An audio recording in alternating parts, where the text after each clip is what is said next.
tarde, que alegría. Moi boa tarde, querido público, moi boa tarde, intelectuais, xente da farándula, moi boa tarde, estudosos, moi boa tarde, autoridades.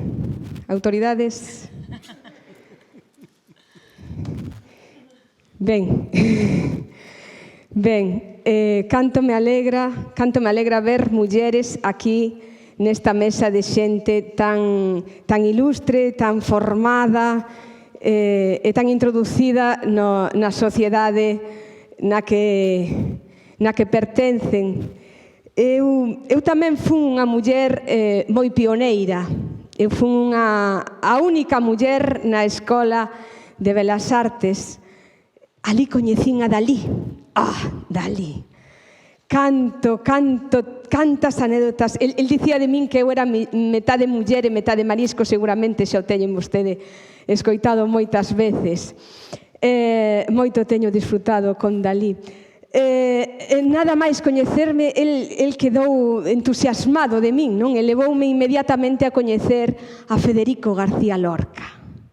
Federico, maravilloso tamén. Federico tiña sempre no seu cuarto uns limóns combinados con zucre, era algo maravilloso. E na súa honra, hoxe quixen facerlles a vostedes unha limoada coa que os vou a obsequiar coa axuda de aquí de alguén que me vai axudar a servir a limoada, porque xa é que non veu a autoridade, se non era a autoridade quen ia axudar, estaba no plan que era a autoridade a que servía. Ben, entón poden, por favor, convidar aquí a xente unha limoada. Ben, eu podería falar da miña relación con Dieste, xa que estamos en Rianxo. A verdade é que estou moi emocionada de estar en Rianxo. Rafael faloume tanto de Rianxo que xa me parece que o coñezo como se vivise aquí, non? Pero non vou eu estar presumindo da miña relación con Rafael, porque eu entendo que habendo aquí ponentes con tanta sabeduría de sobras, vanlles falar da admiración que tiña Rafael por min, non? Do tanto que ele apreciaba os traballos que eu fixen para as misións pedagóxicas e tamén das colaboracións e da relación que tivemos no exilio. A verdade é que foi lamentable este exilio, non? Como vai o do zumo? Se non lles importa, vou eu tamén prender nunha copa. Ben, máis que nada por probarlla se está saborosa ou se temos que botar máis zucre.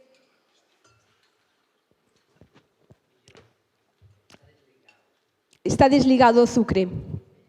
Ficou no fondo. Entón, non quero molestar por aquí. Ben, pois nos reuníamonos a xente que tomaba auga con limón, o limón con zucre, que tomábamos as perdices escabechadas, éramos da cofradía da perdiz, pero tamén outra cousa que nos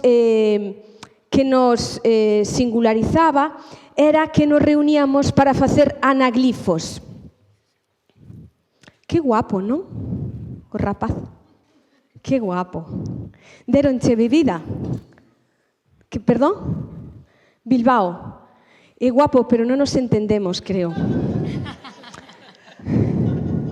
Aínda non preguntei de onde eras. Pero enténdesme. No resto, sí. Mira. Un momentino. Eu alóxome no Hostal Portiño. Rianxo. E ti? Tamén. Ai, que casualidade. Habitación 314. 314. Vas te acordar? Por que te vas a acordar? Venga. Non é verdad. Non está na 315, porque na 315 xa mirei eu. Mira, 314, vaste acordar porque o número pi. Pi 314. Que guapo, Mira, ti sabes o que é un anaglifo, guapo? No. Ben, un anaglifo era unha composición poética que nós tiñamos que era improvisada. E facíamos versos que comezaban cunha palabra, a palabra tiña que repetirse, despois había que poñer a palabra galiña. Sabes o que é unha galiña? Guau, guau, guau, guau, guau, guau, guau. Ben, empezamos a entendernos. E despois, algo que non teña nada que ver co anterior. Eso é un anaglifo, non? Por exemplo, títere, títere, galiña, a fodida mística. ¿Sí? A ver, ahora ti, guapo. Unha palabra inventada. Sí. Liberdade. No, que tes liberdade para inventar a palabra. Creo que vou ter que levar eu a iniciativa. En que habitación decía que estabas ti? Palueca. Entonces, palueca. No, hai que repetir palueca. Palueca. E algo que non tiña nada que ver. Sol. Palueca, palueca, gallina, sol.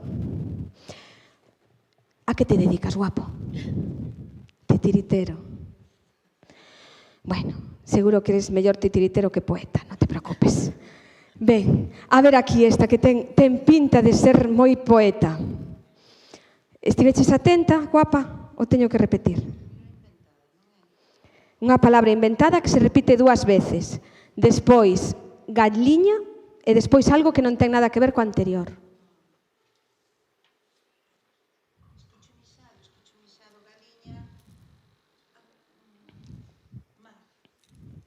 Escochumisado, escochumisado, galiña, mar. Bueno, estamos en Rianxo, todo é creatividade. Quen ia pensar que alguén podía ter a idea de matar a Federico García Lorca? Que era como un neno, era a inocencia. Como ían matar a Federico García Lorca? Mirade, eu coñecín o exilio porque estaba en Vigo pintando no Berbés, precisamente pola miña colaboración nas misións pedagóxicas. E escoitei detrás do cabalete que mataran a Calvo Sotelo. E dali a uns días xa empezou o terror. Mantívenme 6 meses escondida ali na casa de un familiar ata que, por fin, conseguín marchar para o exilio. E alá no exilio estiven sempre co desexo de volver á miña terra, de volver, sobre todo, tiña moitas ganas de pisar os areais das nosas praias. Pensaba que cando viñera había de ser das primeiras cousas en facer, ir aos nosos areais.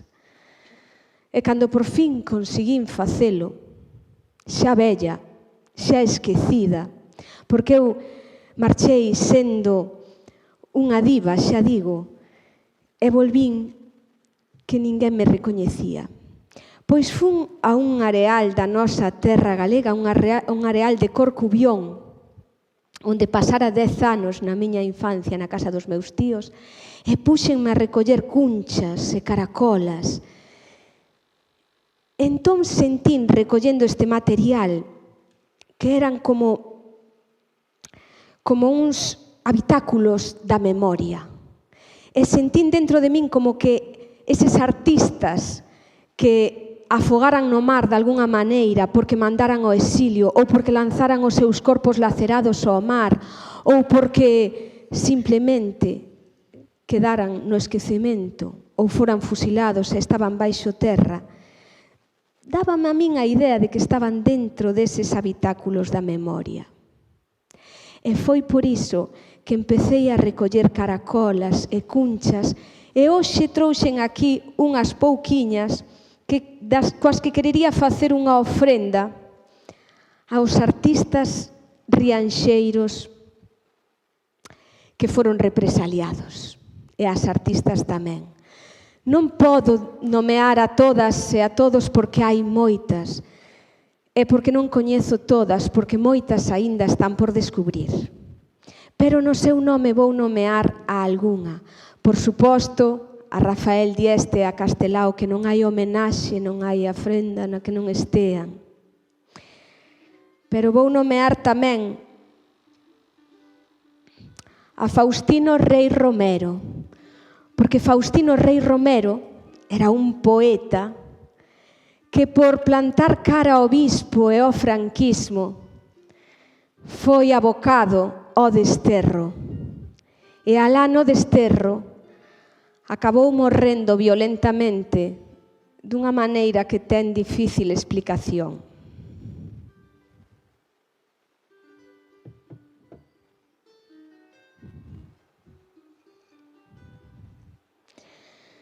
Quero que estexa hoxe aquí presente Mireia Dieste, unha pianista fantástica, que no momento en que no peirao ía subir ao barco tivo que aguantar que a insultasen, a ela e ao seu marido. A súa carreira, a súa vida truncouse no exilio.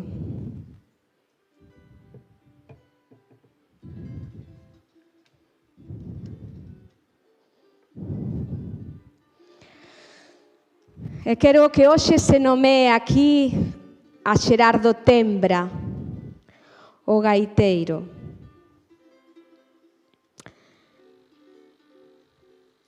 El foi contratado polo Concello de Rianxo para ao desfile para celebrar a proclamación da República.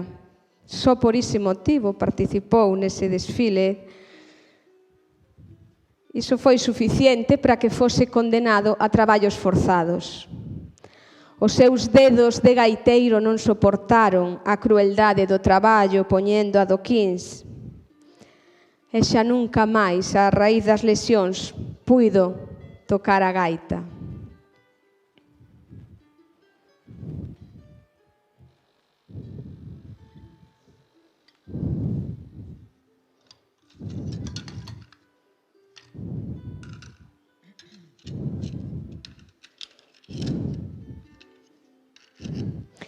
Estas cunchiñas quero dedicarllas a Lolita Rodríguez e outras artistas, actrices de Asados. Formaban parte do cadro de declamación das mocidades galeguistas de Asados. Mais a raíz do 36 tiveron que deixar de facer teatro, presionadas pola Igrexa, polos falanxistas e pola Garda Civil. É así que, cando o cadro de declamación volveu a ter actividade, tivo que coller un nome novo. Ese nome foi censurado e pasou a chamarse Airiños. E os seus actores tiveron que facer exercicios de travestismo para asumir os papéis femininos. Todas elas que non podían sair ao escenario cos seus compañeiros tiveron que sucumbir a esta imposición, mas non sucumbiron á imposición de formar parte da sección feminina de Rianxo. Aí, iso non o conseguiron.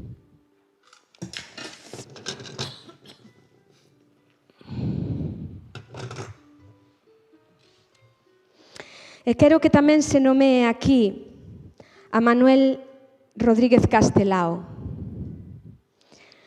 que era un teatreiro tamén, amante do teatro, e era tamén un estupendo pintor. Sei que aquí no auditorio hai algún cadro del, grande recoñecemento. Mais daquela tivo que fuxir e foi suicidado no voo EVA.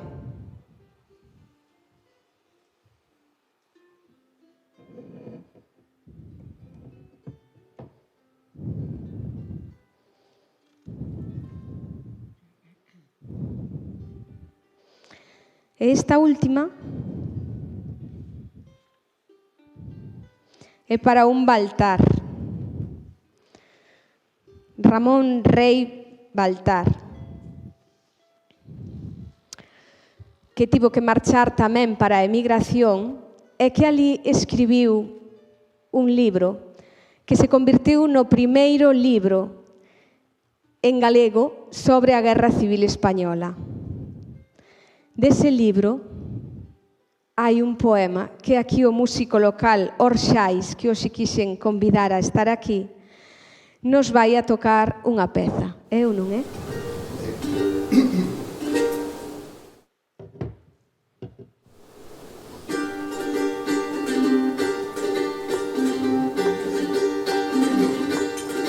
Levantándose o puño fechado, de tal modo cantaba o rapaz, ante un muro manchado de sangue, onde a súa ia logo ficar. Que delito, que crimen horrendo, cometer este mozo infeliz, defender o dereito e as leis, conculcadas por sempre ruín, conculcar o dereito e as leis, conculcadas por sempre ruín. Os soldados persuros da España, esquecendo deberes e honor, contra o povo marcharan un día, consumando unha infame traición. Os escravos da mar e da terra, xa cansados de tanto penar, levantáranse todos dispostos a morrer dunha vez ou triunfar. Levantáranse todos dispostos a morrer dunha vez ou triunfar. Na Galiza tamén responderan los irmãos o chamado varil, e lotaron apenas cos brazos antes mortos que escravos vivir. Sagra sexa pra nosa memoria dos que tiñan tan gran corazón, que perderan a vida cantando en ofrenda dun mundo mellor, que perderan a vida cantando en ofrenda dun mundo mellor. Para honralos xuntámonos todos e xuremos con forza lutar, só así será nosa e completa a esperada victoria final. Se outra cousa fixéramos hoxe, non podemos amar recoller todo o fruto que logo daránnos os que dignos quixeron morrer. Todo o fruto que logo daránnos os que dignos souberon morrer. Todo o fruto que logo daránnos os que dignos souberan morrer.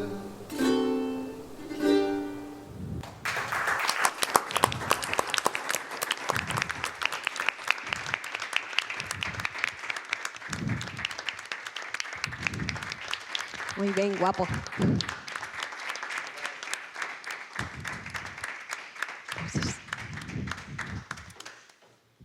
Moitas grazas a Tero Rodríguez e a Xosé Luís do Pico Orxais por esta maravillosa introducción, esta mesa, para poñernos en contexto, non? En situación.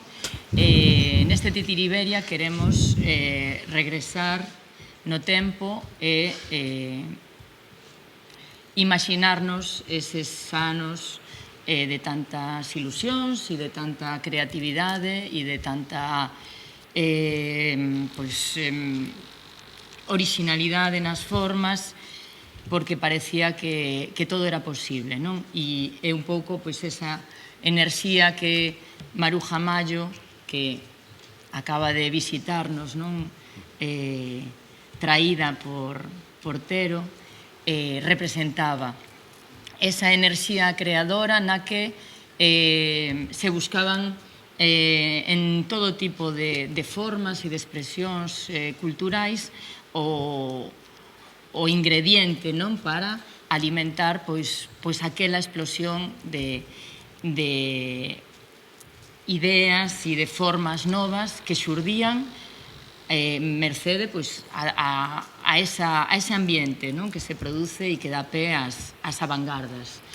En Titiriberia xa levamos tempo dándolle voltas á necesidade de reivindicar que os títeres tamén formaron parte das avangardas, que o teatro foi tamén unha desas linguaxes das que se nutriron as artistas e os artistas, escritores, artistas plásticos daquela época. E por iso este ano decidimos dedicar a nosa mesa redonda a esta cuestión.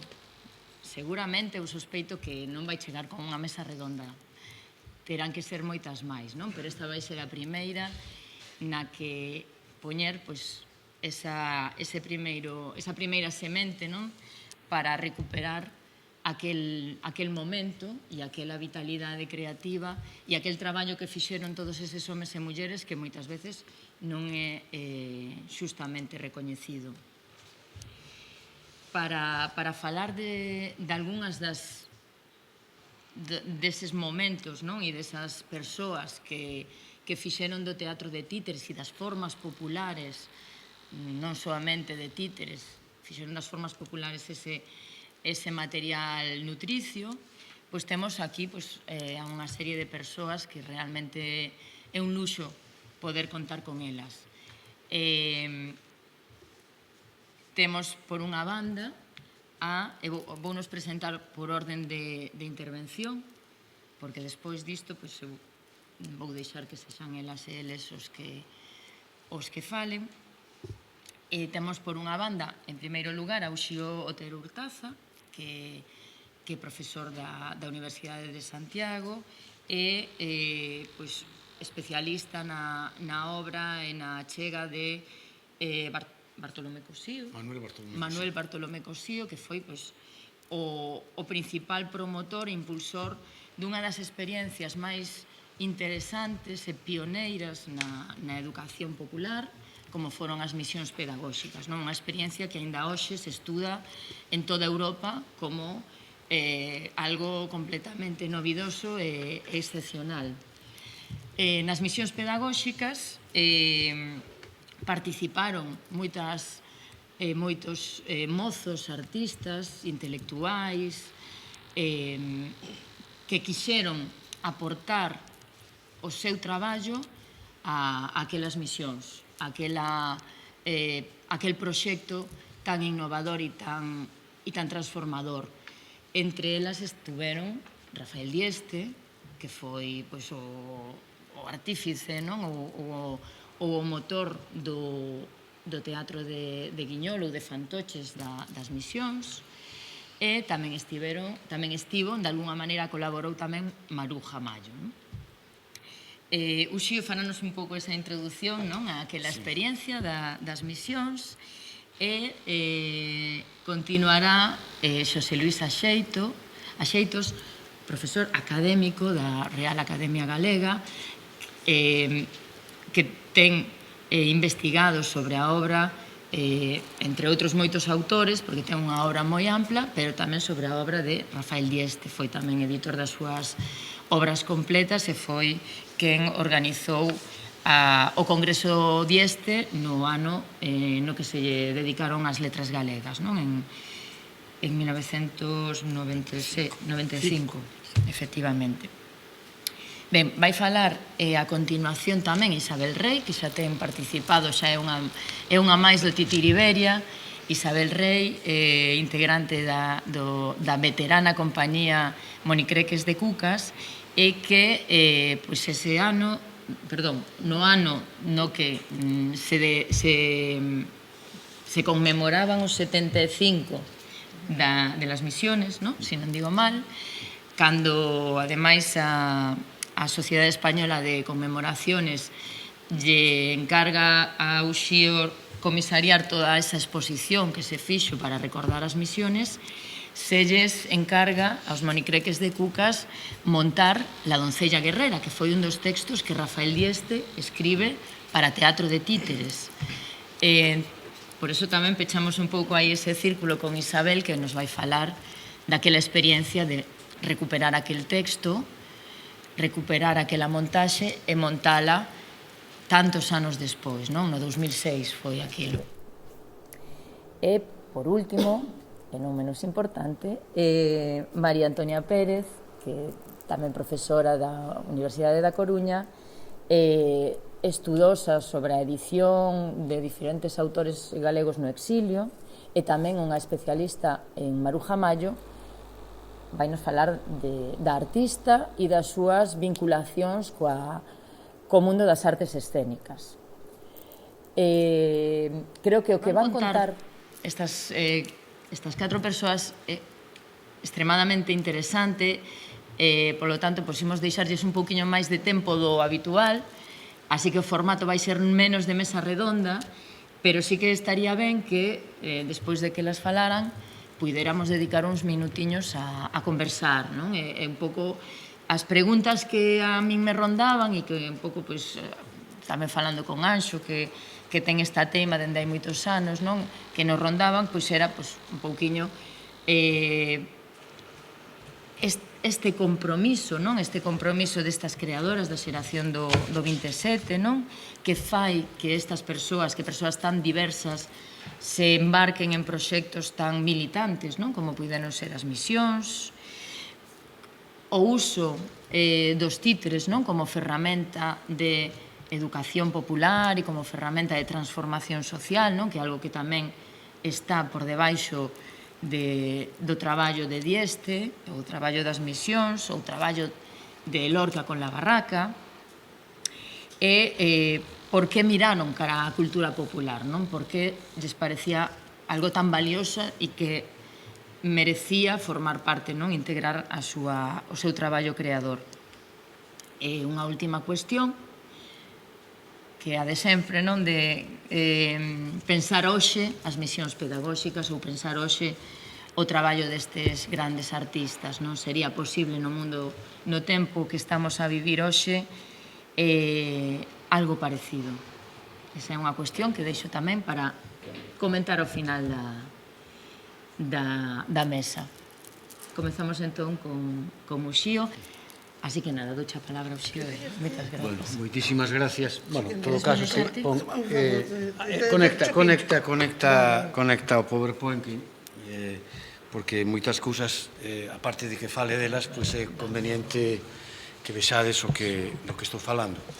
Bueno, en primeiro lugar, quero dar moitísimas gracias a Titiberia por estar aquí, por estar en Rianxo, por poderme invitar a este acto que para min ten moito de afectivo, non é unha cuestión que eu estudiara, sino que tamén é unha cuestión tamén afectiva no sentido de que eu coñecín a Dieste aquí en Rianxo e estuve con el varias veces e contoume moitísimas cousas alrededor das misións pedagóxicas. Bueno, se pasas a seguinte diapositiva. Non, o vou eu. Dame aquí, que vou pasando que as teño aquí. Perdón. As misións pedagóxicas, esta é unha imaxe que é de fora de Galicia, pero moi significativa do que pudera ser, é a cuberta do catálogo das misións pedagóxicas. As misións pedagóxicas, que viñeron sendo? Pois foi un encontro entre a cidade e o mundo rural, nunha época en que o mundo rural iba a cambiar radicalmente en pouco tempo. Mentras as cidades nos anos 30 avanzaron moitísimo, porque nas cidades había luz eléctrica, había tranvía, había automóviles, había unha serie de elementos que cambiaran completamente a fisonomía das cidades. No mundo rural galego, no mundo rural español, perdón, en total, pensade que naqueles anos, fai casi menos dun século, a maioría da xente vivía nas aldeas, o 80% da poboación vivía nas aldeas e vivía nun contexto político e nun contexto cultural, pois, digamos, da preilustración. Tiñan uns modos de vida que podían ser moi semellantes a como vivía toda esa xente no século XVI, no século XVII, no século XVIII.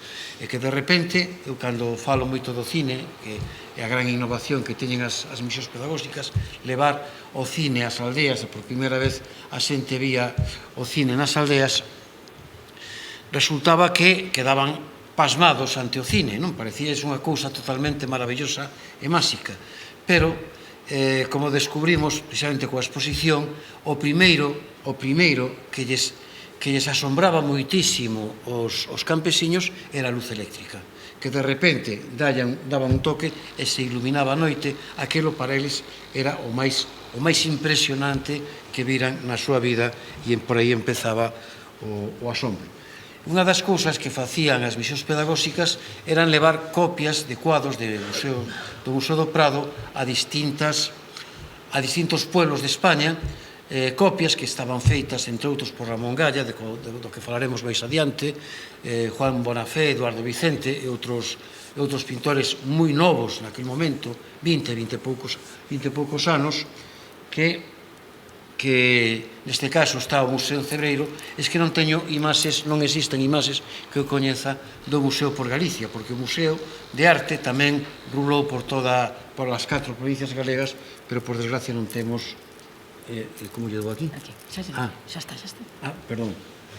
Ben, esta sí que é unha fotografía de Galicia, moi preto de aquí, do traslado do cadros do Museo de Pinturas das Misións Pedagóxicas entre o Pindo e Corcubión o 10 de outubro de 1933. Eu creo que a persona que está aquí, a segunda da dereita de diante, é Antonio Sánchez Barbudo, e o que está no extremo da esquerda creo que é Ramón Galla, pero non estou seguro de que son os outros dous.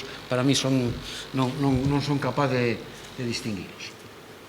Bueno, vamos a falar de Rafael Dieste. Rafael Dieste, dentro deste contexto das misións pedagóxicas, é dicir que nas misións pedagóxicas sobre todo participaron moitos mestres, o 40% ou máis da xente que participou nas misións pedagóxicas eran mestres primarios, mestres que estaban moi contentos de que o goberno da República levara ali un grupo de rapaces, mozos, para presentarles as grandes innovacións culturales, os grandes elementos da cultura que estaban, digamos, aparecendo no mundo urbano.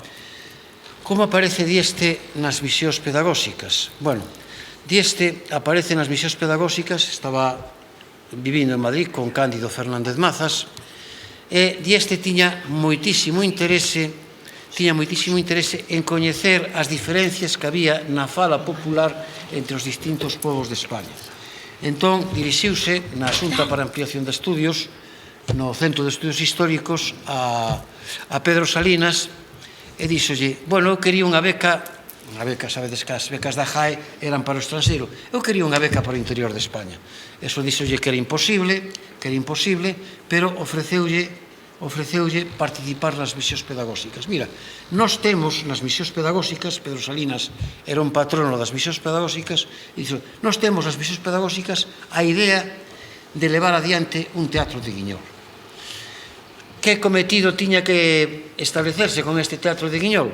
Bueno, as misións pedagóxicas tiña un grupo de teatro, un coro e un teatro do pobo, que se chamaban, que dirixía Alejandro Casona, e Torner, que era o seu cuñado, e por eles iban os pueblos. Pero a que pueblos iban? Os pueblos onde se podía ir co camión e co autobús, porque os mozos, que eran unha cincuentena aproximadamente, 40, 50, a xente que iban os rapaces, os estudiantes que iban ás misións pedagóxicas, pois, evidentemente, iban un autobús, pero, digamos, todos os elementos, o escenario e todos os elementos, digamos, do grupo de teatro, iban nun camión.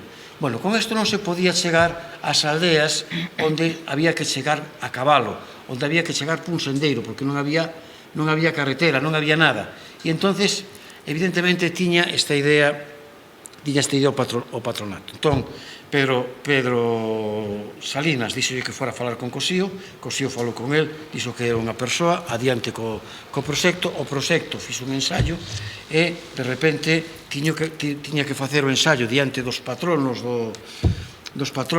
das misións pedagóxicas, e atopouse que, bueno, que ali houve varias opinións de que se eso non era moi popular, se eso non era demasiado popular, se eso estaba feito, e entre eles estaba escoitando encantado don Antonio Machado.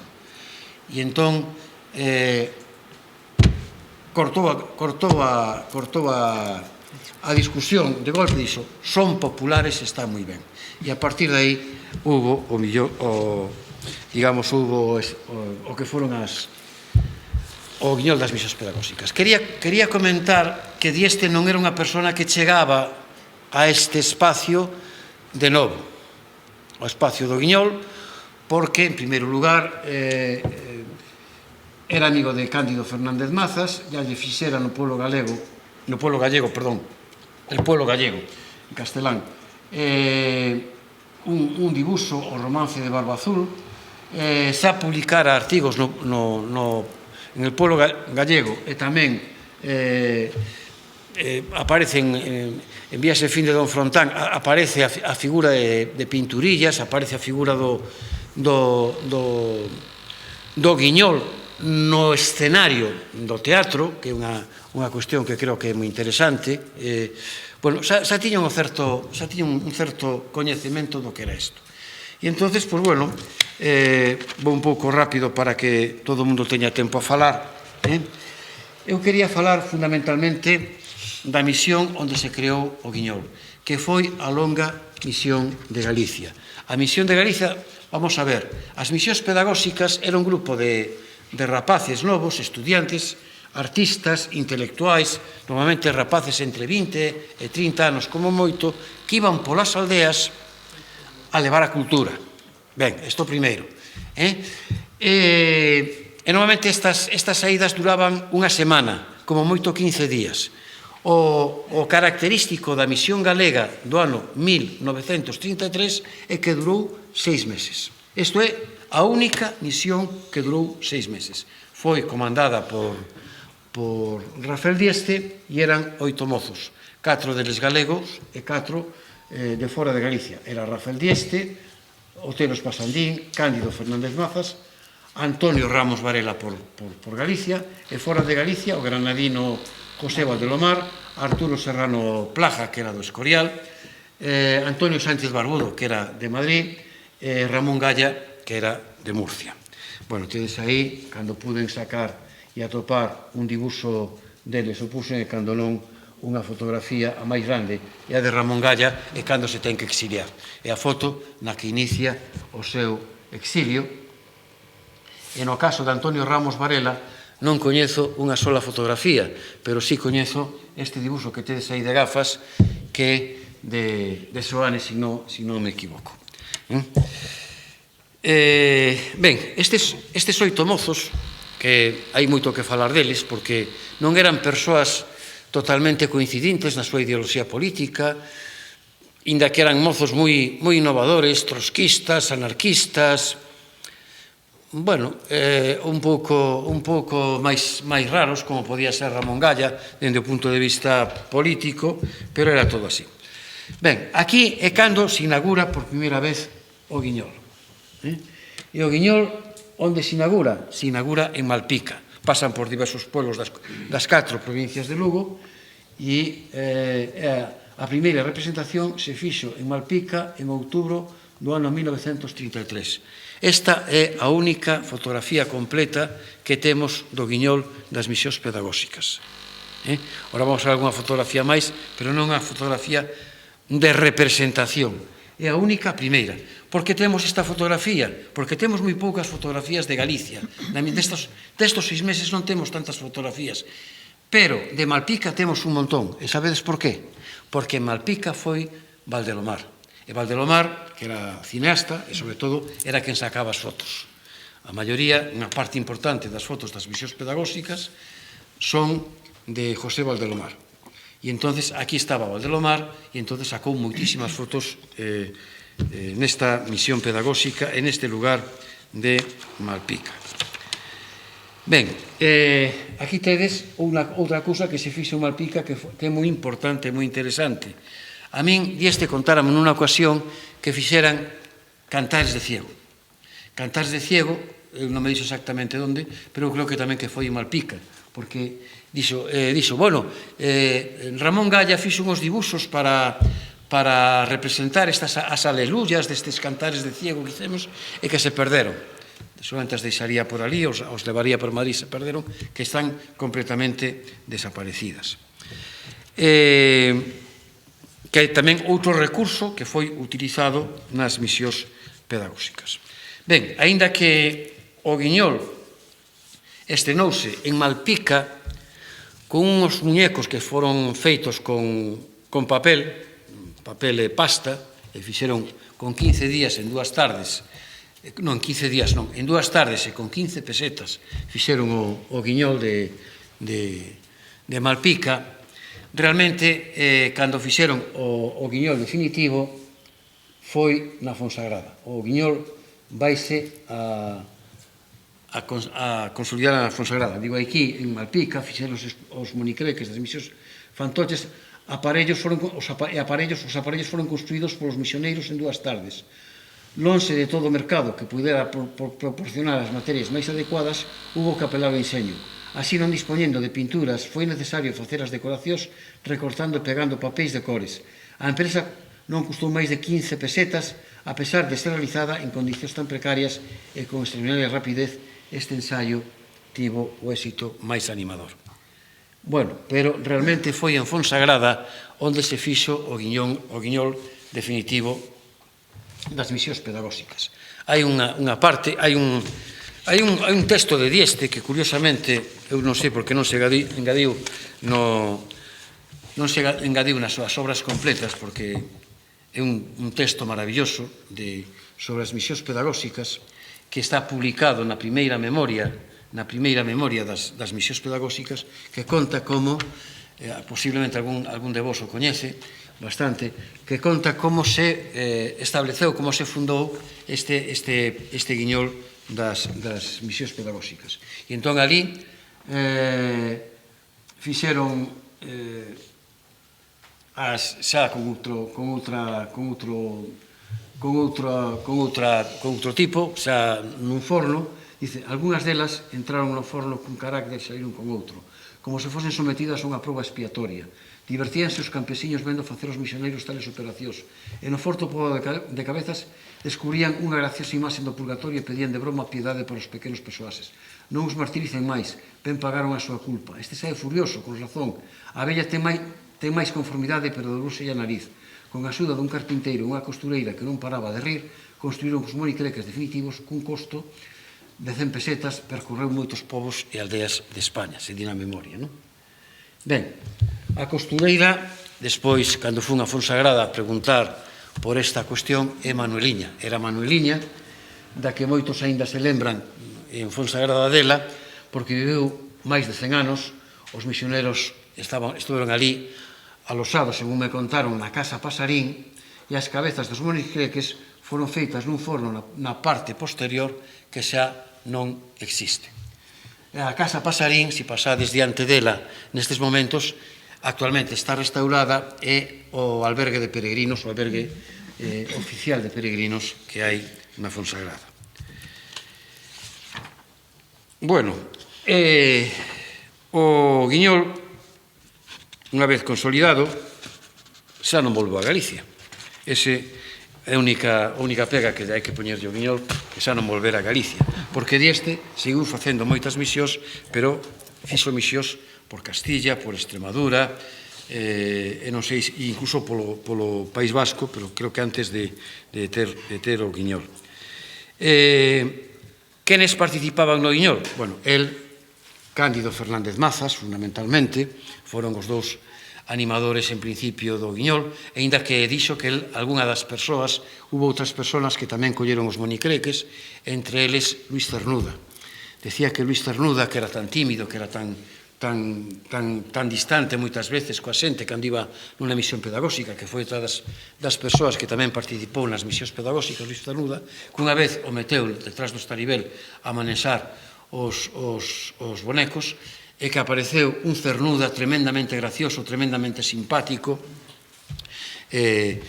un gran guiñolista que lle pareceu. Ben, pero sobre todo quenes estiveron, aparte de Cándido Fernández Mazas en Galicia, fundamentalmente, fora de Galicia foi Urbano Lugrís. Urbano Lugrís sí que se animou a salir con Dieste, mas Urbano Lugrís tiña unha característica moi importante. Urbano Luis xa tiña moita experiencia como guiñolista, porque participara no Guiñol, que seguramente o coñecedes, os que sodes de aquí, todos os que somos desta parroquia, coñecedes seguramente a figura de Salvador Bartolocci. Pois Urbano Luis xa traballara no Guiñol de Salvador Bartolocci, entón tiña moitísima experiencia como guiñolista. Bueno, e logo tedes aquí unha fotografía dun decorado, unha das escasas fotografías que se conservan do Guiñol de Misiós, e o cartel das Misións Pedagóxicas de Cándido Fernández Mazas, que anunciaba a actuación do Guiñol, e como posiblemente algún sabe, pois, bueno, o original, ou un dos originales, o conservou durante toda a súa vida don Isaac Díaz Pardo. Bueno, para non ir moito máis, estas son dúas imaxes poucas das que se conservan do retablo de fantoches das Misións Pedagóxicas. Ali tedes unos bonecos, como eran os bonecos, a única imaxe no que se ven claramente bonecos, e aquí un decorado que parece que foi unha construcción feita por Manolo Insua e Rafael Dieste. Mais ben, supoño que de Insua que de Dieste, o que o dibuixo, non? Ben, entón non coñecemos moitas imaxes de como era. Eu os podo contar despois algunha anécdota, algunha cuestión, pero non temos moitas imaxes. Aquí temos dibuxos de Cándido Fernández Mazas, que sabemos que fixo decorados para o retablo de fantoches, que era o Guiñol das Misións Pedagóxicas, pero realmente non sei se algunha destas é distinta. Esta que tedes aquí, este boi, esta persona con tal, é para os cuernos disparatados, unha obra de Cándido Fernández Mazas. Bueno, e Miguel Prieto tamén é moi importante no Guiñol, está xa no ano 34, no ano 35, no ano 36, da última parte, colaborando con Rafael Dieste. Miguel Prieto era un pintor manchego que tamén fixo decorados do Guiñol das Misións Pedagóxicas, pero non conservamos ningunha imaxe, ningunha fotografía, nada que saibamos de como eran estes digamos, fondos de Guiñol de Misiós. Pero si hai algo que é moi importante, estas fotografías que tedes aquí, estes tres de aquí, abaixo a dereita, arriba a esquerda, ali está el, pertenecen a un libro que son Estampas de Aldea, que é un libro que publicou no ano 34, 35, non recordo la ben, Pablo de Andrés Cobos, Estampas de Aldea, e el é a persoa que fai os dibuxos, que é un libro moi bonito, moi castelán, pero moi bonito, e entón fixo estes dibuxos, e que nos pode dar unha certa imaxe do que podían ser os dibuxos que facía Miguel Prieto para digamos, o Guiñol das Misións. Hai unha cousa que hai unha cousa que é importante comentar, que Miguel Prieto continúa cun Guiñol despois na Guerra Civil, un Guiñol de frente que é a Tarumba, la Tarumba, que foi un Guiñol que foi ao frente e facía representacións evidentemente moi políticas, evidentemente moi doctrinarias. Fascismo, hai que loitar contra o fascismo, tiña o monicreque de Hitler e de Franco, e claro, lles daban sopapos por todas partes, e que actuaba no frente. Bueno, logo marchou para México e exiliado. Ben, outra persona que non traballou nas misións pedagóxicas, non traballou no Guiñol das Misións Pedagóxicas, pero que sí tamén é importante, é Francis Bartolocci, porque fixo todos os figuríns das vestimentas que tiña o Teatro e Coro das Misións Pedagóxicas. Pero non quería pararme moito máis. Aquí tedes tamén os cartéis que facía para a presentación do... Bueno, e hai un acontecemento importante na vida de Rafael Dieste, que posiblemente algúns coñecen, outros a mellor descoñecen, pero que me gusta moito contar, é cando chega un día de xullo, creo que era de xullo, en 1934, a facer unha misión pedagóxica en Valencia de Alcántara. Iba con Urbano Lugrís, e entonces foron a un pueblo, en Valencia de Alcántara, pueblo grande, había moita xente, Entón, había moita xente que os andaba a interrumpir, e entón estaba Dieste intentando que lle fixeran caso, e lle estaban insultando de parte do público, e tal. E entón, Lugrís marcha e apareceu no escenario Dieste e empezou a decir isto. Entonces apareció un joven de estatura media, delgado, con traje azul marino, una presencia realmente simpática y que no se sabe por qué impuso respeto.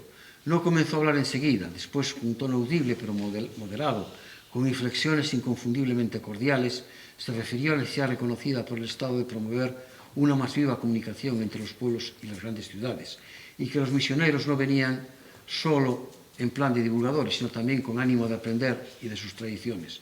Y por último, que los que no esperasen de su asistencia ningún beneficio podían ausentarse dejando a la gente sencilla disfrutar en paz de lo que buenamente se les ofrecía. Isto o estaba escoitando unha inspectora nova, recén chegada ali á misión, que estaba vendo todo o espectáculo, que era Carmen Muñoz. Carmen Muñoz Manzano, que despois de todo isto, do discurso de Dieste, houve a representación do Guiñol, e cando acabou o acontecemento, a misión pedagóxica, pois acercouse a Rafael Dieste, estaban ali os bonecos, ali como están agora, colgados polo vano do Estaribel, e empezaron a falar e gustáronse tanto que aos 5 ou 6 meses casaron.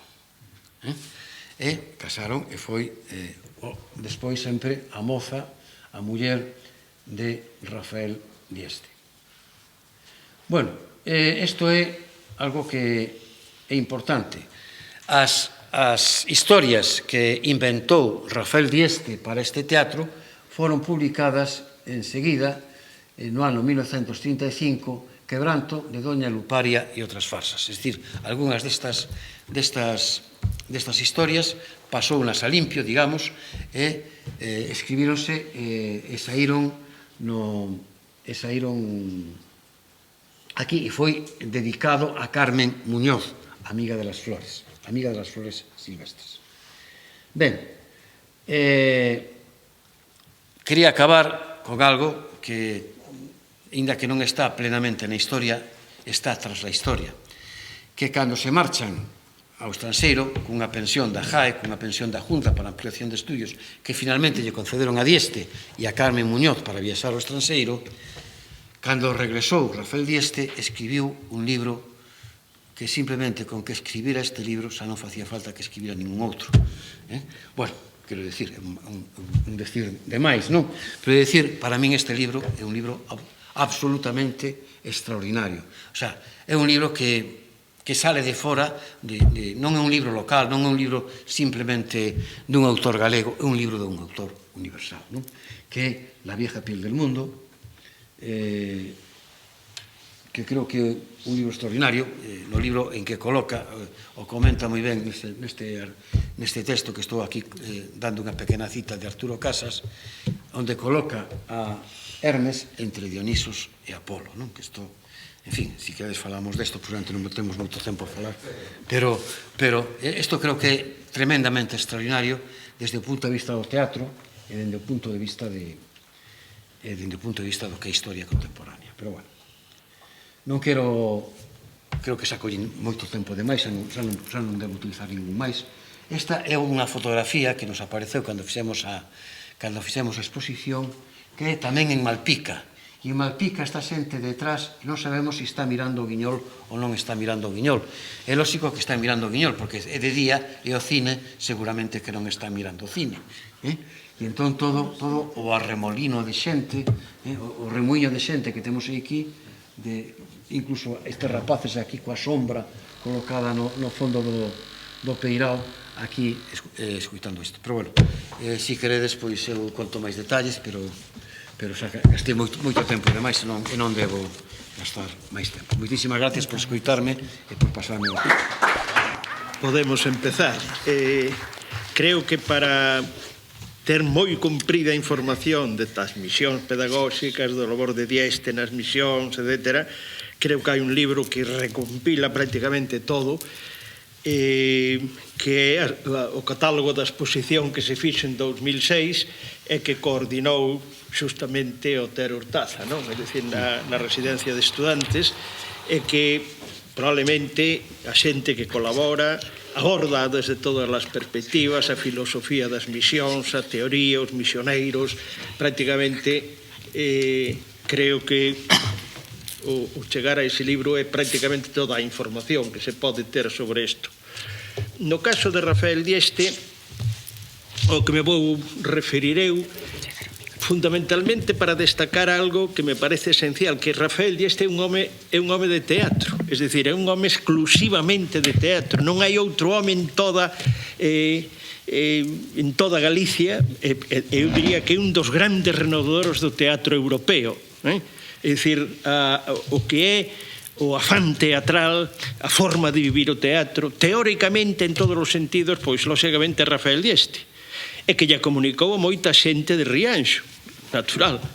É dicir, que el foi o que dirixeu as primeiras sesións, as primeiras funcións, el foi o que fixo de director, de escenógrafo, absolutamente de todo, e que comunicoulle esta paixón.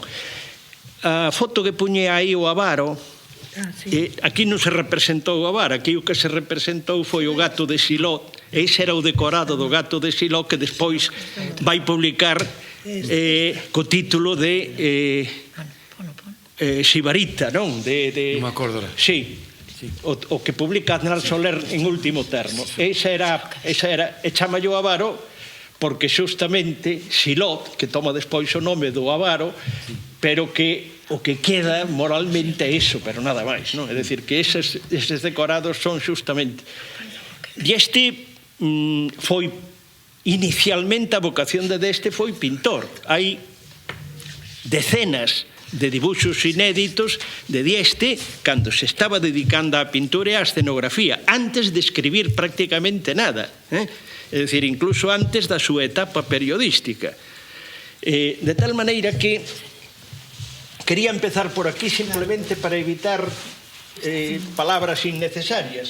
Esta é unha das poucas imaxes que hai das misión pedagóxica en Rianxo. É dicir, a misión de Rianxo é do 14 ao 18 de setembro. O domingo de Guadalupe foi o día 10. E Dieste veu con os amigos, entre eles Sánchez Barbudo, este Baligay, e estes dous son os Ínsua, Xosé e Manolo. E este é Xisto de Aguirre, outro dos personaxes e tal. É para ilustrar, é na taberna dos Pérez, en Rianxo. Están vestidos de festa, evidentemente, están na Guadalupe. Dieste calcula e fai todo para que lle coincida en Rianxo. Curiosamente, estamos, por tanto, en setembro de 1933. Rianxeiros todos, menos Baligay, que ven convidado por Dieste. Isto, asasinados, 3 asasinados e 2 no exilio. É dicir, esa é a historia. É dicir, homes pacíficos, creadores, 30 anos. O máis vello é Xosé Losada Castelao, de todos eles, de 1894, e todos os demais alrededor de 1900, 1905, todos eles. O sea, 3 asasinados e 2 tal. Eso é o que significa o tremendo drama que viveu este país e que, en fin, con iso queda mellor ilustrado que de ninguna maneira. O outro obxecto, por iso o traio, é das poucas cousas. Este, a ver, o libro é ese, pero abrir isto, sí. A ver se abre. O libro é este. É este, no. Outro, o de aquí este. Este é un dos libros que se repartiron da Biblioteca das Misións. Galdós era a gran estrela da Biblioteca das Misións, e foi un libro que se lle entregou, era un lote de 100 libros que se dispersaron, lóxicamente, Patronato de Misións, é das poucas cousas que se conservan. A foto é ese de 1933 co director da misión, que era Dieste, é o libro, un dos libros que quedou aquí e que probablemente moitos deles lóxicamente se perderon. A min este doume un rapaz que lle chegou a casa sin saber moito a razón de por que lle chegou, non? E despois hai outro, hai unha, non, ese non. Esto. Hai unha carta. Esta é unha carta machadiana, é unha carta de Lorenzo Varela das complicidades e do que significaba. Ler esta carta prácticamente é saber o que eran as misións, non? O sea, queridos Rafael e Carmen, isto xa saben o destino, o sea, Lorenzo Varela nos sinalla a México e eles van a marchar para Buenos Aires, pero ao principio cun salvoconducto van a Holanda, onde estaba un embaixador amigo, Gurméndez. Queridos Rafael y Carmen, me alegra saberes de nuevo juntos y a pesar del camino que elegís, diferente del mío, creo que alguna vez volveremos a andar las noches y los amaneceres de España con el mismo signo leal de viajeros que se reconocen en el afán de andar el mismo camino. O sea, simplemente, qué palabras tan sincelas, es decir, simplemente esa. E bueno, cumple casi profético, porque resulta que cando xa ancianos Dieste e Sánchez Barbudo escríbense e din: non me queda máis ilusión, non teño gana de ir mentras non morra Franco, ainda non morrera, que ir e volver a recorrer os mismos camiños que temos que recorrer e tal. E hai unha foto xusto no apartamento de Dieste dos dous, ali ancianos a onde iban a ir. E bueno, e con Lorenzo Varela no ano 50 dá Dieste unha conferencia na redacción de La Razón, onde traballaba Lorenzo Varela, sobre as misións pedagóxicas. Presento ao Lorenzo Varela e chorou a xente de emoción representando todo o que significou de fraternidade, de solidariedade entre todos os misioneiros, non? É dicir que por que esta cuestión? Porque Dieste atopou nas misións o ámbito da súa experiencia da vida. É dicir, hai un artigo que pasa moi desapercibido, que é un artigo nunha revista da Universidade de México que escribe Gabriel Zay, que foi discípulo dela, máis de Carmen Muñoz no Politécnico de Monterrey, probablemente o gran intelectual que hai actualmente en México, ten 88 anos. E resulta que cando chega Dieste chega a México no ano 52, está hasta o ano 54, hasta as navidades do 54. Gabriel Zay, daquele un rapaz, un alumno, estaba facendo unhas representacións teatrais. O profesor de Gabriel Zay, que era Pedro Reyes, dille: péguese a este hombre, lo sabe todo de teatro. Dieste era unha auténtica enciclopedia. Por qué? Pois porque Dieste, desde adolescente, quero decir que pasou e tratou todas as tensións intelectuais, políticas, de todo tipo. É dicir, Dieste era un liberal. Este era liberal, políticamente non tiña ninguna, non era obreirista, non era de esquerdas, non era... Este, un liberal, discípulo primeiro de seus irmáns, admirador de Rodó, Pérez de Ayala, Ortega. Quen radicalizou a Dieste? As circunstancias históricas. É dicir, que o golpe de Estado, toda esta situación, e a República, sobre todo, camiñando hacia o povo. Isto, claro, as tensións cales eran? Tradición vanguarda, lingua galega, lingua castelá, Galicia, España, España, Hispanoamérica. É dicir, el tratounas absolutamente todas. Literariamente, periodísticamente, ahora ben, a teoría del cal era o millor xénero, a millor forma dialéctica de tratar todas as tensións, o teatro. Discutía con seu irmán e decíalle el ao teatro, decíalle el do teatro: ti consideras o teatro como se foran cristalografías, é dicir, un sistema cristalográfico fixo e inamovible. Son simples tendencias, son signos de tendencias que afloran. E el ve no teatro, e máis, escribeu contos, escribeu poesía, escribeu casi toda a obra. Non hai obra de Dieste que non sea que non sea de alguna maneira un folleto para teatro. Ti colles o Félix Muriel, ti colles dos arquivos do Trasno. Está sempre pensado para teatralizar. É como unha especie de folleto para poder, ou de guión para poder teatralizar, porque deste pensaba teatralmente, dialécticamente. Incluso nas cartas, probablemente o mellor, sin dúbida ninguna, o epistolario deste é unha auténtica obra maestra que pasou desapercibida a xente.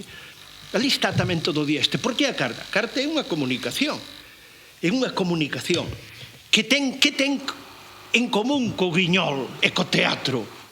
Lóxicamente, empeza Galdós, pero despois sigue Valle Inclán, Unamuno, Lorca, Alberti, que pretendían co guiñol e con isto. Era, nas fontes da cultura popular, romper o esquema do teatro burgués. Eles dirixense a outro público con outras formas. Como lle chamaban? Comunicación juglaresca. Que é unha comunicación juglaresca? Unha juglaresca, pois é música, canto, baile, mímica. Son formas de comunicación populares, refráns constantemente repetidos, equívocos lingüísticos, risas. Eso era a comunicación xuglaresca. E teñen en común todo absolutamente en Dieste, está encaminhado a que? A renovar o teatro burgués. A renovar o teatro burgués. En coincidencia con toda esta xente, claro.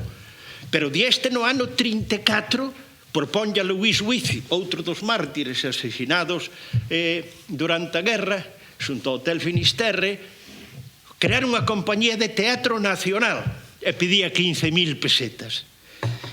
Huici dixo, estás tolo Dieste, búscame ti a 5 ricos que cada un dea 3.000 pesetas. Non se encontras nin debaixo das pedras, ti és un idealista, contestalle Huici no ano 30 e tantos. É dicir, pero Dieste sempre, o sea, a comunicación fundamental, dialéctica. Hai unha curiosa anécdota dunha carta que pasa desapercibida. O pai xa, 3 meses antes de morrer, el ven de México porque o reclaman, non hai ningún irmán aí na casa. Entonces o pai dille, ademais de pobreza, o que non quere deixarvos deudas. Hai que escribir unha carta a doña Joaquina Aguirre, o pai de Sisto de Aguirre, o que asesinaron xunto ao pai de Xa Díaz Pardo. Entonces, quero decirlle isto. Pero quero decir tan brevemente que non quero unha carta longa que non... Entonces, a min xa non me sale, xa estaba acamado. E este colle, retírase un pouco e fai unha carta de 6 liñas. Señalla ao pai. Pois casi está todo. Garia chama a muller, a nai de Olegaria, e di, mira, fixo isto, tal, que tal. Bueno, sí, está ben. O pai queda lendo. E di o pai, aquí falta algo. Dixo, coño, que? Falta, xustamente, doña Joaquina, que non está. Faltaba a interlocutora. E este dixo, este é, claro, o protagonista quen era? A quen se lle dirixe? Era o interlocutor, era a comunicación. E dixo el, fíxenlle unha moi xenerosa referencia para que se sentire identificado no mensaxe que se lle dá. E este buscaba sempre alguén con que comunicarse e pasou así prácticamente, absolutamente, toda a vida. Pódense poñer miles e miles de anécdotas, centos de anécdotas deste home que foi, xa digo, un home que se fixo eco de todas as tensións, que as tratou literariamente, arriscando, evidentemente, moito, porque non tiña por que facer ese tratamento, non tiña por que tratalo, e doulle sempre unha saída teatral, dramática, dialéctica, en definitiva, que era o que buscaba. Chamáballe isto, Gabriel Zais, chamáballe a integración creadora. Dixo en 2 páxinas magistrais que retratan perfectamente a poética de Dieste. Absolutamente, a poética de Dieste está recollida aí. É dicir que sigue sendo un home esquecido, evidentemente, porque nunca aspirou a outra cousa. Foi un home indolente, moi indolente. Non buscou nunca absolutamente nada. Hai dúas anécdotas que o retratan na Guerra de África, cando ten que ir pola súa quinta á Guerra de África. Chega un momento en que están sin auga, levan xa racionándolle a auga prácticamente unha semana, non queda xa auga, e de repente chega un camión cisterna. Hai un alférez destes mozo, e a xente inmediatamente toda agolpándose, tirando tal. E de repente, que está subido o alférez no camión, e ve a un soldado meditando, dando paseos, e dixe, pero este parvo, oiga, pero usted, e dixo, venga el primero, e doulle de beber o primeiro. Pero este era dieste. Como cando Gabriel Zaiz ven a España e di, hai que editar, Rafael, temos que editar, vamos a Barcelona. El conocía editores, dixo, que non te preocupas, e dixo, un siglo destes vou me ocupar da miña obra. Ese era dieste, ese era un gran home de teatro que quedou así, pero que está sempre aí. É dicir, dieste é deses homes que de vez en cando calquera páxina que se abra e lese e queda un prendado, é un clásico en definitiva. Bueno, nada máis. Moitas gracias.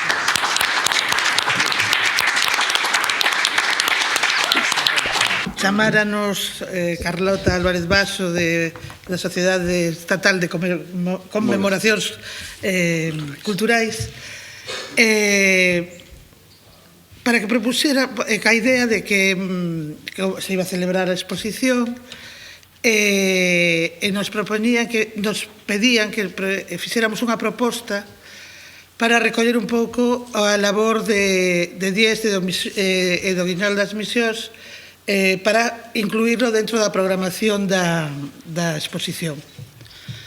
Nos puxemos a estudiar, xa tiñamos coñecemento moito da obra de Dieste, pero, bueno, máis a fondo, nos puxemos en contacto con Gustío para ver se nos pasaba material, porque a nosa idea inicial, desde o principio, sempre tivemos unha proposta artística que consistía en, por unha banda, recrear a labor das misións pedagóxicas dos misioneiros cando chegaban a un lugar e presentaban o Guiñol, e por outra facer a representación de unha ou dúas obras das que se representaban nas misións. Estudiamos varias, a idea inicial era intentar reproducir as marionetas que eles tiñan. Descubrimos que non había prácticamente imaxes ni material, entonces decidimos, mantendo sempre a mesma estrutura de espectáculo, de conxugar a labor, a recreación, a representación dos misioneiros indo a unha misión calquera e representar unha obra, pero partir de sernos tamén os misioneiros que íbamos a un sitio. E entón nos tamén facer as nosas marionetas segundo a nosa estética, según os nosos forma de traballar. De as propostas de obras que tiñamos na cabeza, ao final decidimos, que ademais foi unha cousa un pouco común entre tanto nós como desde a organización, foi elexir a Doncela Guerreira. Unha porque é unha obra que ten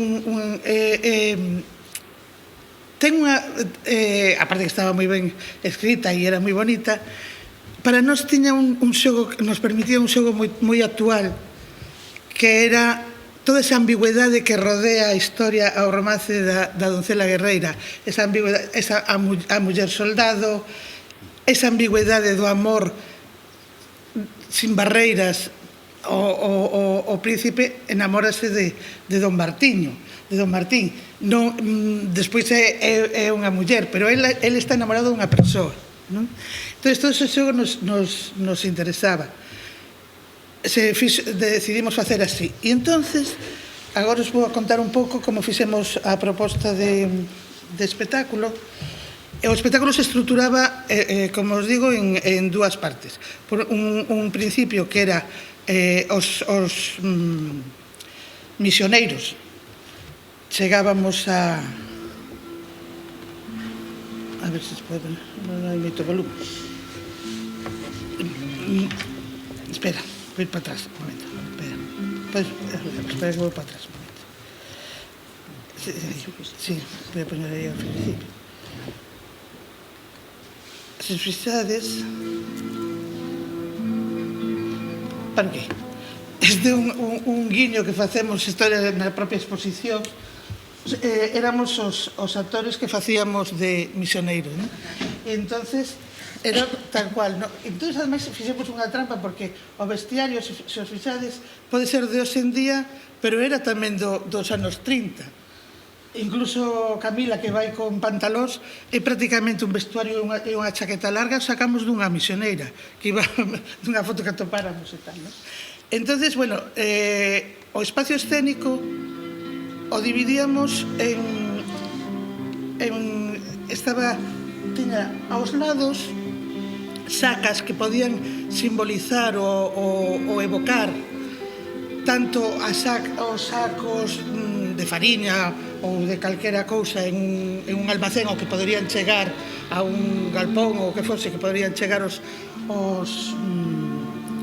misioneiros, pero que ao mesmo tempo tamén podía evocar as barricadas da guerra, non?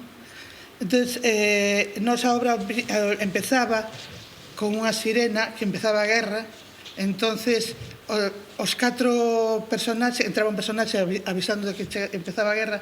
Entonces, os 4 personaxes se posicionaban de maneira diferente. Un se iba ao frente, outro se poñía en frente, un collía a maleta e marchaba, outro se escondía, que son un pouco as situacións nas que toda a xente tivo que vivir, non, na guerra.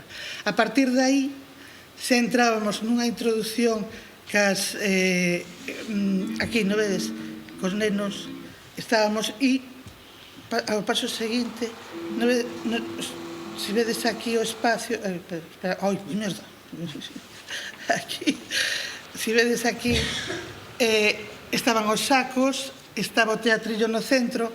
No teatrillo, si plantexamos un teatrillo, si a parte alta semella un castelo, non? No que representábamos as escenas, aí íbamos a representar as escenas, digamos, de interior, as escenas do castelo do pai da doncela ou do castelo do rei. Abaixo se representaban, porque temos 2 niveles, representábamos as escenas de exterior, non? Nos chegábamos como se fóramos uns misioneiros máis, e entón facíamos de misioneiros un pouco co público, explicándolles o que foran as misións pedagóxicas, falándolle da figura de Dieste e do teatro do Guiñol das Misións. Facíamos unha breve introducción aos romances e en concreto ao romance da Doncela Guerreira. Facíamos unha pequena broma cos rapaces de ensinarlle a facer algúns títeres, un pouco reproducindo o que era o traballo realmente dos misioneiros. Ao final leíamos este texto, que era o texto que eles sempre leían, que era de Cosío, e sempre en todas as misións, antes de empezar a misión, sempre leían un texto de Cosío que decía: es natural que queráis saber antes de empezar quiénes somos y a qué venimos. No tengáis miedo, no venimos a pediros nada. Al contrario, venimos a daros de balde algunas cosas. Somos una escuela ambulante que quiere ir de pueblo en pueblo, pero una escuela donde no hay libros de matrícula, donde no hay que aprender con lágrimas, donde no se pondrá a nadie de rodillas, donde no se necesita hacer novillos, porque el gobierno de la República que nos envía nos ha dicho que vengamos ante todo a las aldeas, a las más pobres, a las más escondidas, a las más abandonadas, y que vengamos a enseñaros algo de lo que no sabéis por estar siempre tan solos y tan lejos de donde otros lo aprenden, y porque nadie hasta ahora ha venido a enseñároslo, pero que vengamos también, y lo primero, a divertiros. Y nosotros quisiéramos alegraros, divertiros casi tanto como os alegran y divierten los cómicos y los titiriteros. Nuestro afán sería poder traeros pronto también un teatro, y tenemos esperanza de poder lograrlo. A continuación representábamos a Doncela Guerreira. Como os decía, nos fixemos, espacio escénico así, as marionetas as fixemos seguindo a nosa estética, o que quixemos.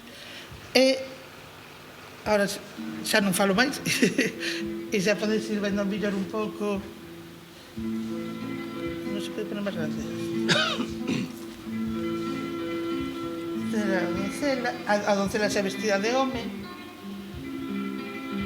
o xoglar que contaba a historia fixemos algunhas bromas como o príncipe, se os fixades cando se abre parece que ten a bandeira da República.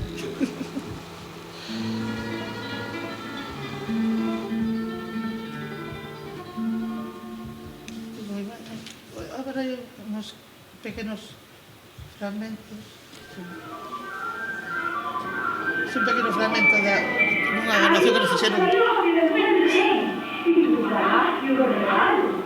Que de 2 años de recibido una doncella de verdad.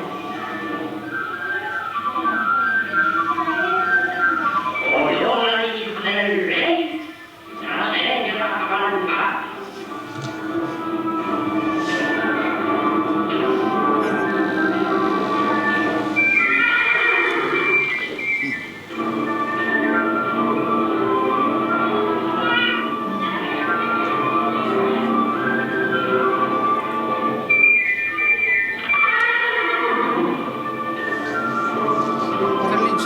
En honor a Lubrís que decía Dieste, eso lo puxemos para eso, porque Dieste decía que Lubrís relinchaba moi ben. ¿Quieres venir a buscar?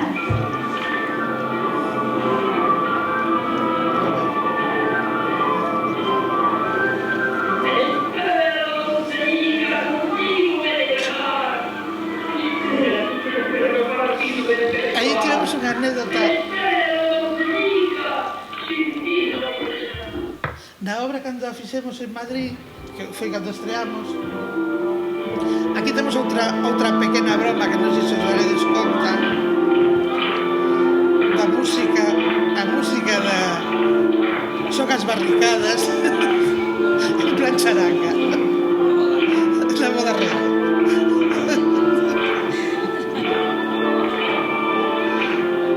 Aunque son de la nosa cosecha, creo que Dieste podría asumirlo perfectamente.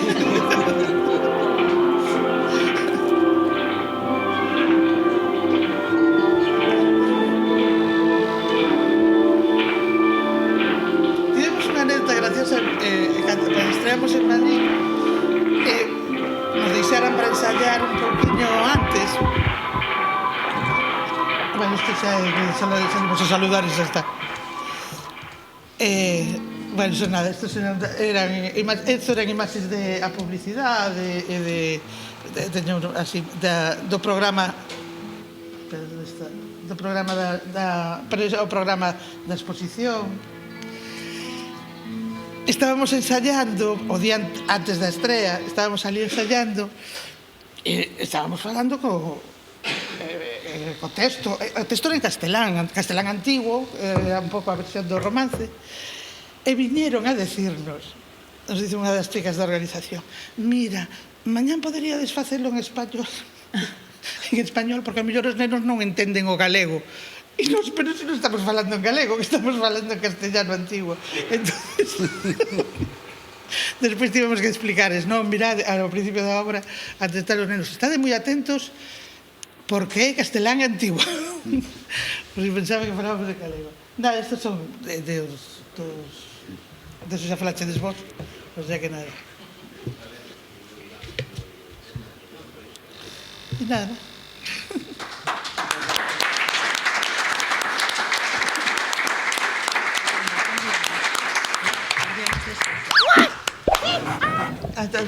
Que imos a proxectar e é unha pena porque ali estaba moito en situación, xa que existen documentos que falan de como é a decoración da casa de Maruja Mayo en Bos Aires. Ela mesma dice escribe como era a súa casa e estaba decorada con caracolas que trauxera de Chile do Pacífico, estaba decorada tamén con millo que traía do norte de Argentina, o cual chamaba moitísimo a atención a súa casa.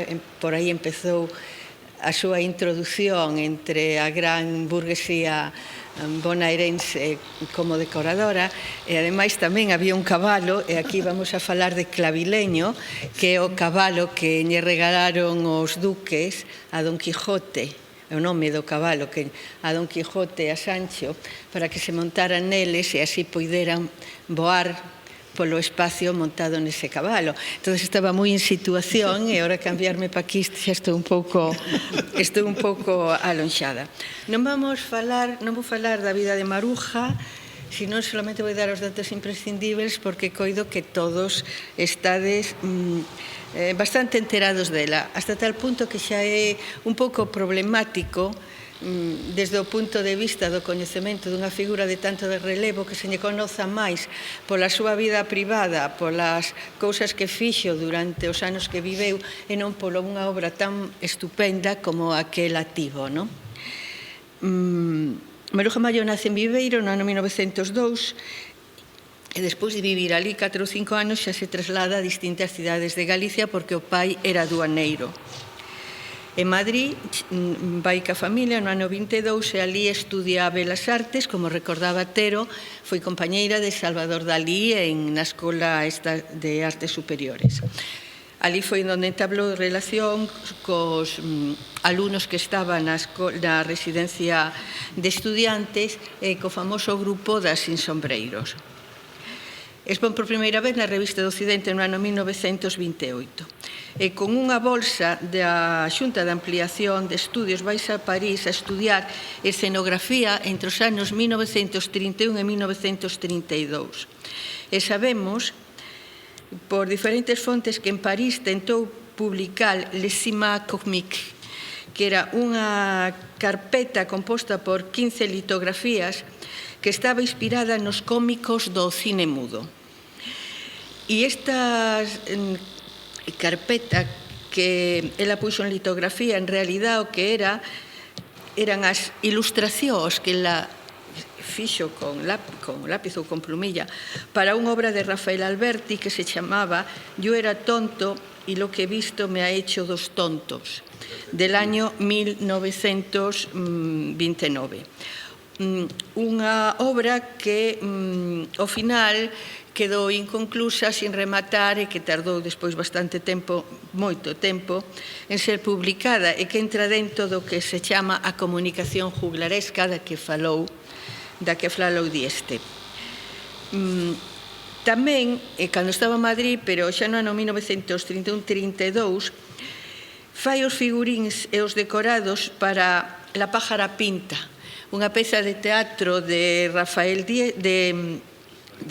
Alberti que tampouco se chegou a estrenar, pero que marca un fito tanto na vida de Maruja como na vida de Alberti que vai repercutir a longa en toda a súa existencia e, polo tanto, da súa obra, porque as obras non se escriben, ni se pintan, ni se compoñen en torres de marfil, senón ao pé de terra e sendo partícipe dunha forma máis directa ou menos de toda a realidade que está circundando. Esta obra non se chegou a representar, pero esta obra lee unha Rafael Dieste na casa de Carlos Morlalinch, que era o embaixador de Chile en España, moi amigo de Pablo Neruda, porque o chegaron a conocer. E precisamente leendo esta obra súa, da que Maruja Mallo na que Maruja Mallo fixera os figuríns, e cando nesa lectura Rafael Alberti conoce a María Teresa León. Eso supuxo a ruptura total e definitiva dunha relación de bastantes anos con Maruja Mallo. Que se ampliou moito. Sí, amplia, por favor. Pero o problema é que esta formaría parte da escenografía desta obra La pájara pinta. É o único que conservamos, o único dibuixo que conservamos, porque a partir desto ocurre, pois eso, esa ruptura. Esta ruptura está moi ben, digamos, expresada por Pedro Salinas, o gran escritor Pedro Salinas, que escribe sobre ello. María Teresa León Alberti nos abandonó de repente, se fue con María Teresa León a Mallorca, una mujer muy guapa, pero bastante mala escritora, y nos abandonó a la obra, y a mí me dejó abandonado con la obra y con Maruja Mayo. Entonces, estos son así as primeiras, digamos, os primeiros contactos que ten Maruja con o mundo do teatro. A sublevación fascista sorprende en Galiza con Alberto Fernández Mezquita en Boeu. Non está nada aclarado que estuvese en Galiza formando parte das misións pedagóxicas, que é o que se suele dicir. Non hasta este momento, por favor, corríxeme, porque tú... Non sei máis, Estou apuntando, que non sei máis. Entonces, que non hai de momento que saibamos por documento escrito, non apareceu nada que acredite isto, nin tampouco ningún documento icónico, dícese xa sentando cátedra con eso, pero eu non me atrevo a decir que estuvera con isto, sí que estivo en Boeu. Aquí, pois, está a Revolución Fascista e os seus parentes de Vigo condenan a súa casa. O que ela desde a casa escoita todas as noites, pois é terrible, eso deixa para sempre marcada dunha maneira indeleble. Todos estes recordos vai nos poñer por escrito nun artigo, en 3 artigos que publicou no periódico Crítica de Bos Aires, e logo o mesmo artículo en 3 apartados diferentes na Vanguardia de Barcelona, era o mesmo artigo, donde narra todas esas experiencias tan tristes. Estes artigos forman parte, hai que entendelos como parte da propaganda de guerra que se levaba a cabo desde a Embaixada Argentina en Bos Aires.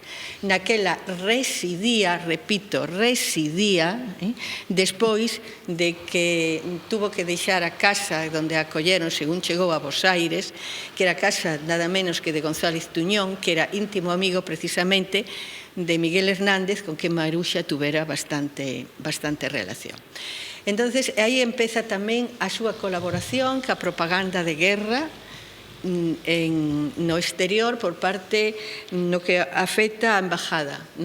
Estes artigos foron despois publicados en La Galicia, La Voix de Franc, un libro editado en París e coordinado por Luis Soane, de quen era moi amigo.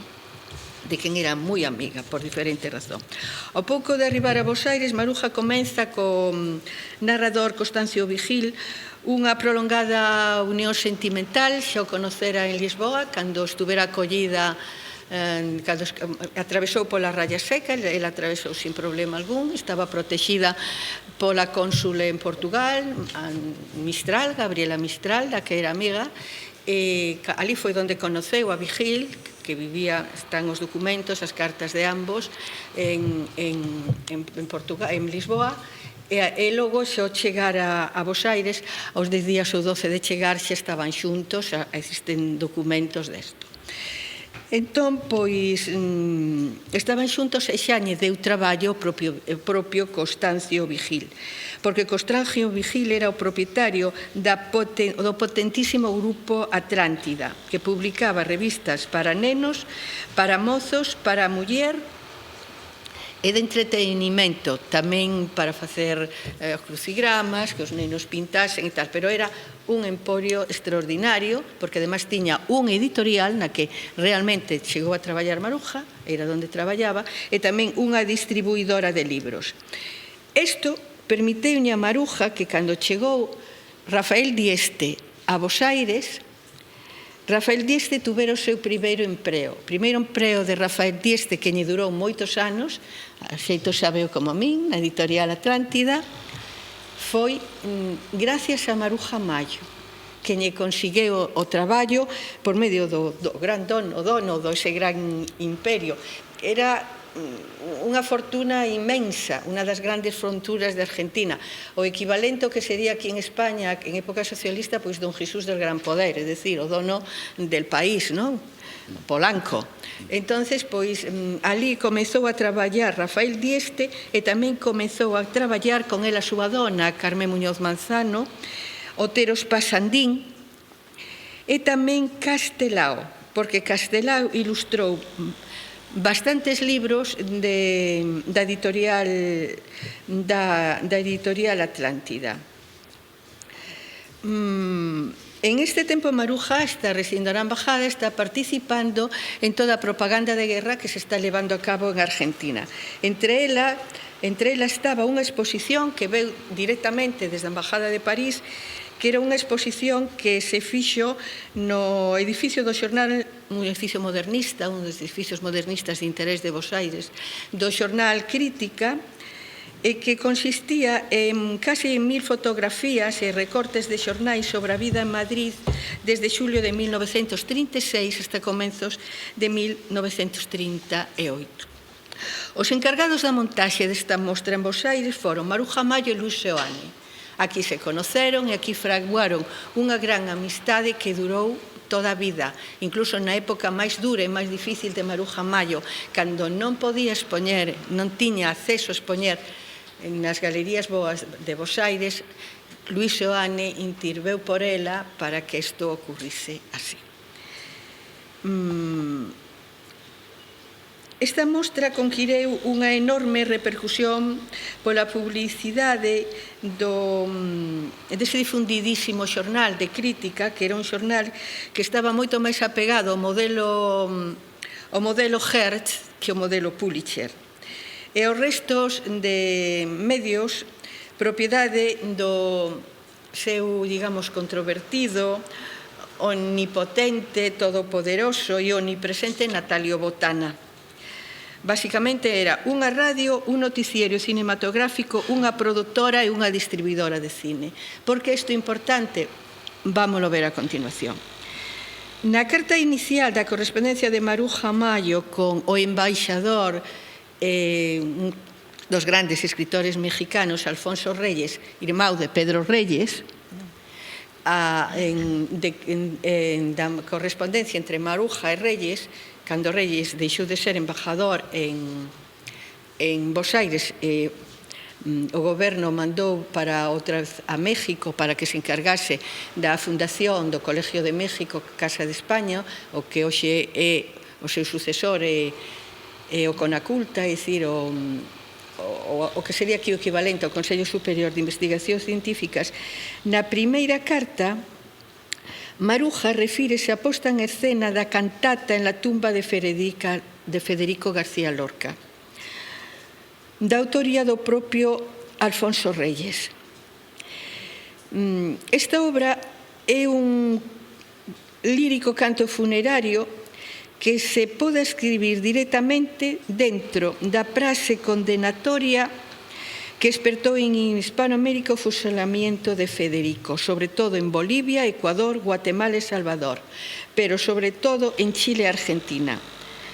Con anterioridade, xunto a outros poemas de outros autores españois, galegos e americanos, xa escribira Moni Hermelo, que era unha recitadora casada con un amigo, casado con un amigo de Confrontina, amigo de Seoane, recita esa cantata, e Seoane é o encargado de coordinar, editar e diseñar un libro no que está un dos seus primeiros debuxos, que é precisamente un cantar de feira.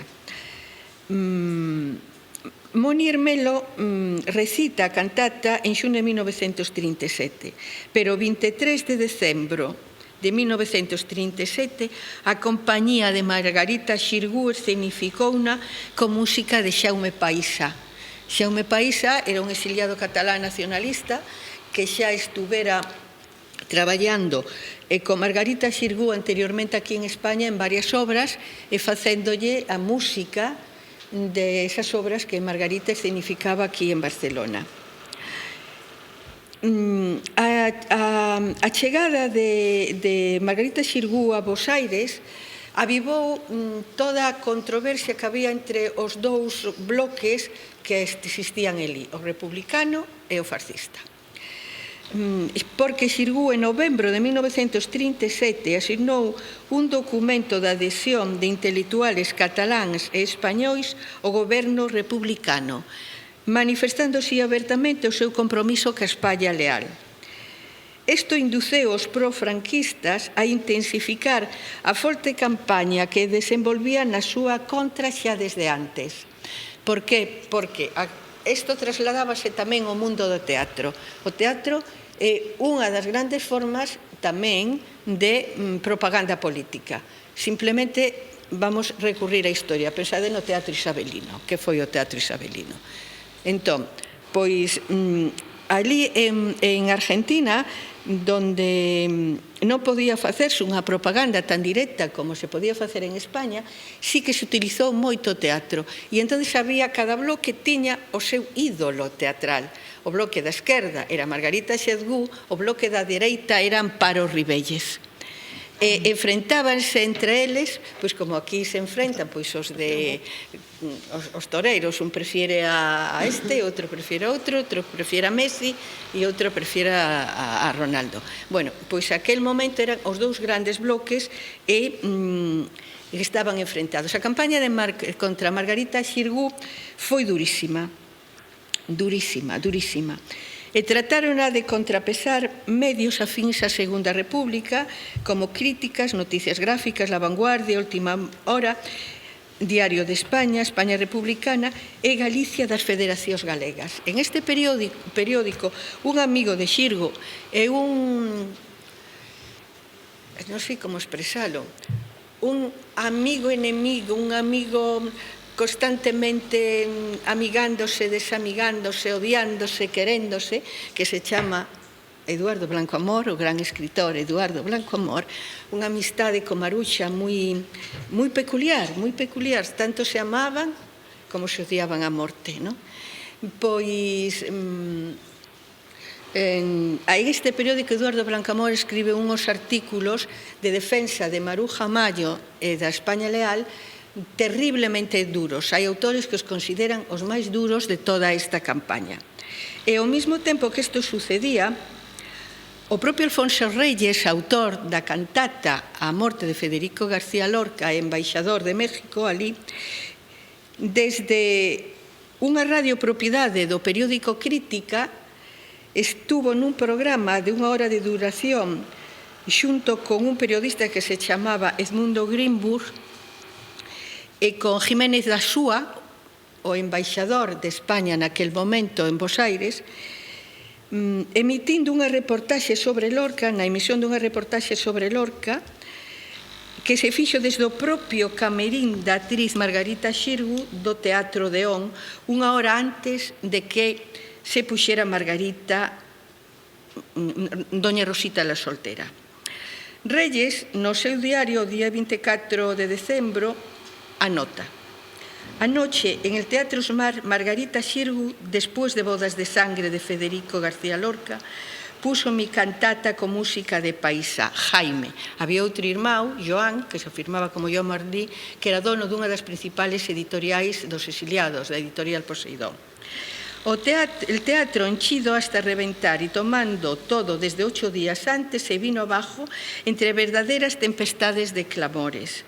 Me hicieron hablar desde mi palco, a tanto gritar el nombre de México y el mío. Na cantata a Federico García Lorca, os verzos adquiren categoría de oligue. Sobre todo, a frase que constantemente repite a nai de Federico García Lorca, que es "y tu sangre", algo moi da obra de Federico García Lorca. Considerámoslo como unha elegía na que Margarita Xirgu interpreta a nai que chora condene a morte do seu fillo con queixumes ímicos a modo dos terenos griegos. Alberto Contreras asume o papel de pai que tenta afrontar a desgracia do fusilamento do fillo e do estado crítico en que se toma a familia, reprimindo o seu sofrimento e optando por aparentar estoicismo.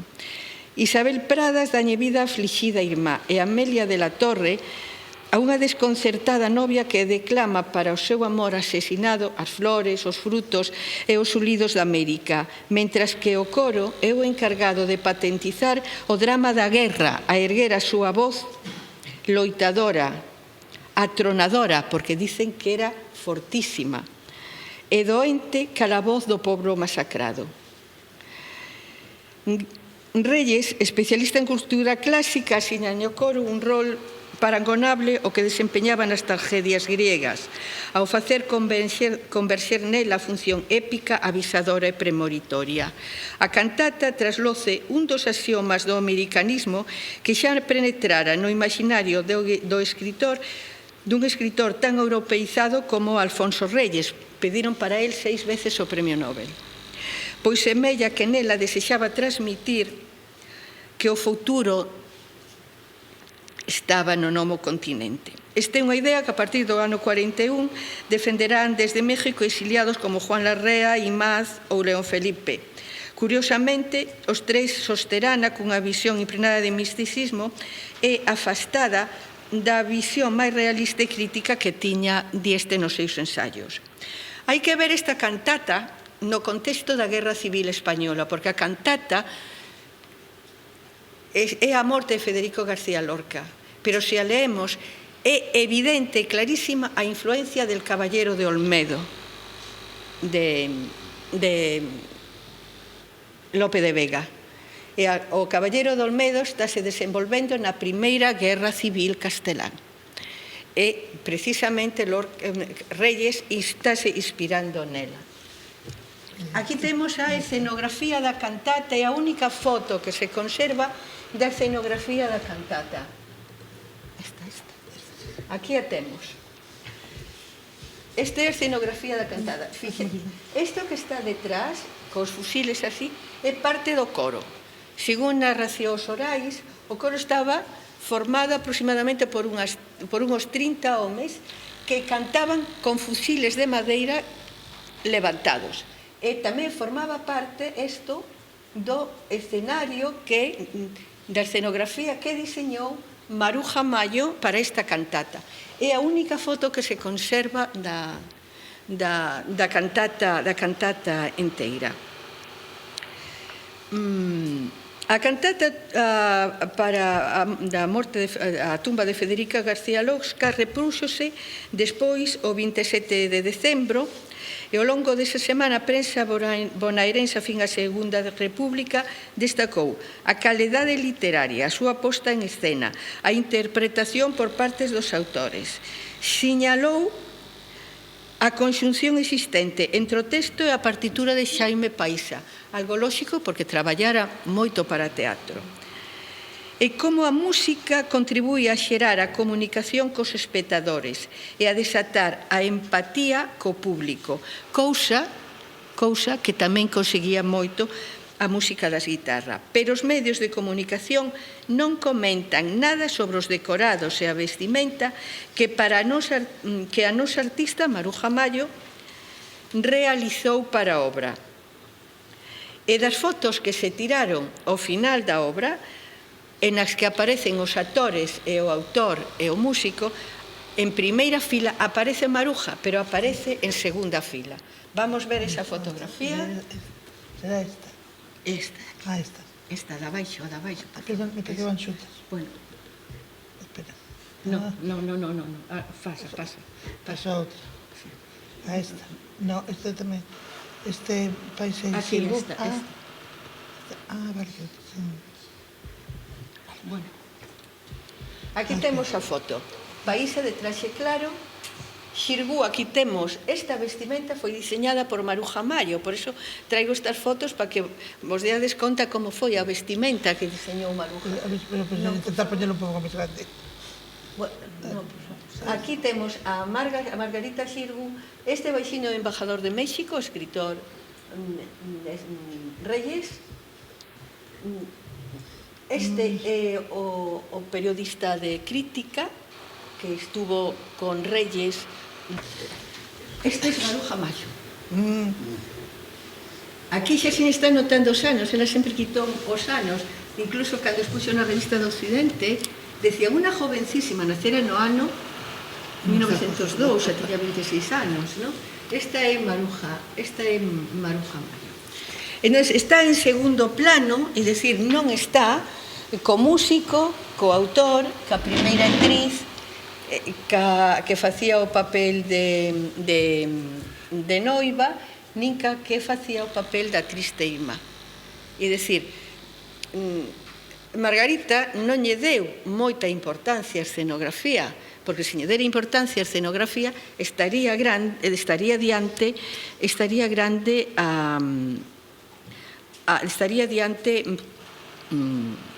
Maruja Mayo, non? A cantata, este señor comeu moito eso. Bueno, Maruja, isto volveuse a representar outra vez o día 2 de agosto do ano seguinte, e o diñeiro da súa representación foi enteiramente para mandar a España destinado aos nenos que estaban sufrindo a guerra civil. Maruja volven a escribir a Reyes e dicenlle que van a poñer a cantata en cine, precisamente a produtora de crítica da que falábamos antes, pero non foi así. A produtora de crítica optou por Bodas de Sangre, interpretada por Margarita Xirgu, que foi un estruendoso fracaso.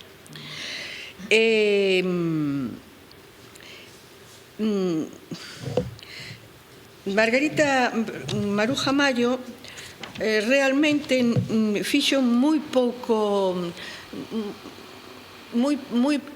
tuvo moi pouca relación co teatro se excluímos esta etapa de propaganda de guerra. Sí que anteriormente á Guerra Civil, pois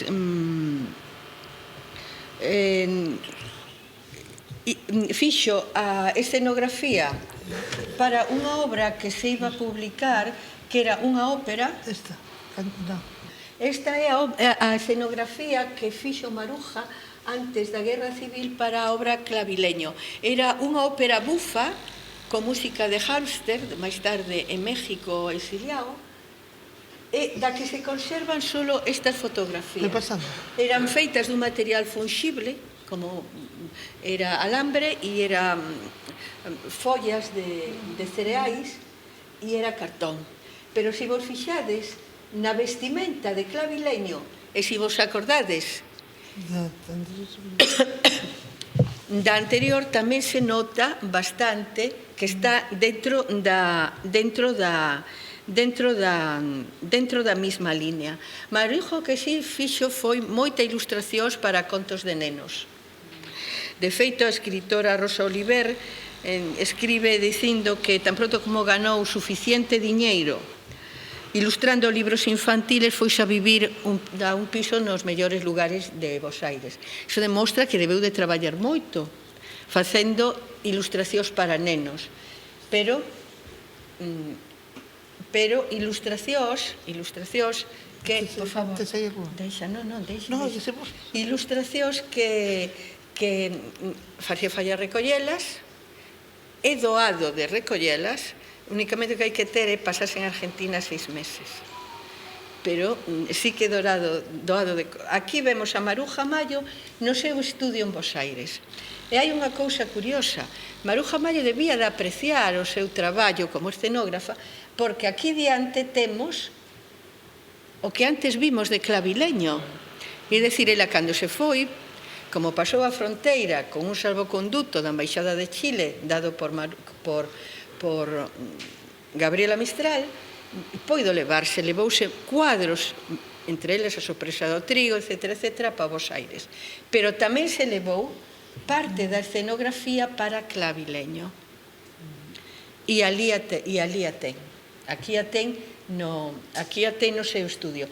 Tamén aparece, se vos dades conta, a modo de un payaso ou a modo de unha especie de bailarín. Posiblemente estos son obras sobre papel ou sobre lenzo que estarían inspiradas nas ilustracións que ela fixo para a editorial Atlántida, en donde Rafael Dieste dirixía 2 coleccións. unha para nenos e outra para xoves. Nesa colección para xoves, Maruja Maio ten bastantes libros ilustrados. É dicir que ela sí que lóxicamente tería un concepto de comunicación cara aos rapaces no que trataría de usar estéticas máis ou menos cercana ao títere, pero realmente ela non fixo títere. Si fixo, antes de irse a Madrid, para unha obra tamén con Rafael Alberti, que non se chegou a representar, que se chamaba Monicreques, bueno, non me lembro, ten varios nombres, unhos dibuxos sobre 3 ou 4 papeles que prácticamente son moi difícil de ver como sería eso. Entón, a relación de Maruja co teatro foi relativamente exigua, e sí que entra dentro deste concepto de teatro como comunicación, propaganda e tamén cultura que está na línea de todo que as misións pedagóxicas. Iso non significa que ela participara nelas, pero que non podemos decir propiamente que tuvese unha relación directa co mundo dos monicreques. Si queredes algunha pregunta, estou encantada de respondervos. Quero saber onde se pode ver as fotos das escenografías que fixo Maruja Maio, en que libro está? Que dixo? Onde se poden ver esas fotografías? Pois mira, as fotos de escenografía é unha foto penosa. Está nun catálogo que editara Guillermo de Osma, un catálogo con pastas beis, que posiblemente atopes na biblioteca da Universidade de Santiago. Esa foto que eu puxen aquí, por favor, podes... Esa foto conseguina en Bos Aires... Pasa a cantata. Sí. Esta foto conseguina en Bos Aires... Aquí, dices da cantata. Espera, non vexo. Esta foto... Na revista Bululú tes un reportaxe. Como? Non oigo nada?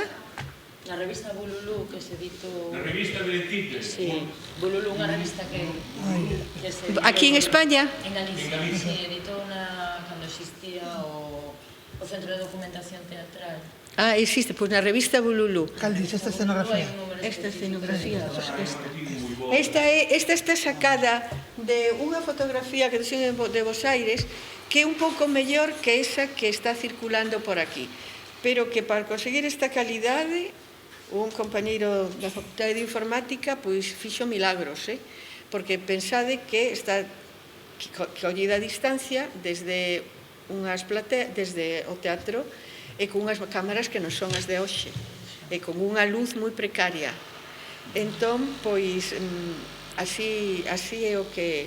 Isto é unha maqueta, Isto é unha maqueta. Sí, este é unha foto, a maqueta de escenografía.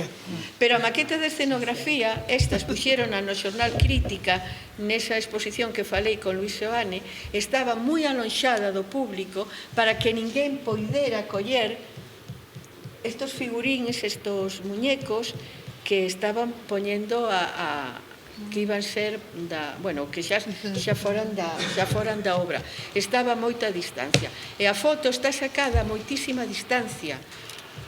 As cámaras son malas, a luz era mala, entonces é francamente moi penosa.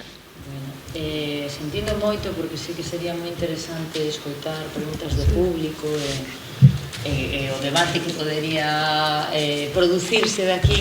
Temos que rematar a sesión porque hai agora outra función ás 8 da tarde na praia de Tanxil. Quero agradecervos moitísimo ás persoas que participastes. Eu creo que foi moi interesante. Afortunadamente temos registro audiovisual porque para que outras persoas poidan tamén disfrutar do moito que compartistedes con nos hoxe. Nada, moitísimas gracias a todos pola presencia. Vamos a ver unha segunda parte agora, Rubén, porque isto non... Claro, é o que dicía antes, eu xa sabía que isto non iba a ser suficiente. Que querías, ayuda aí.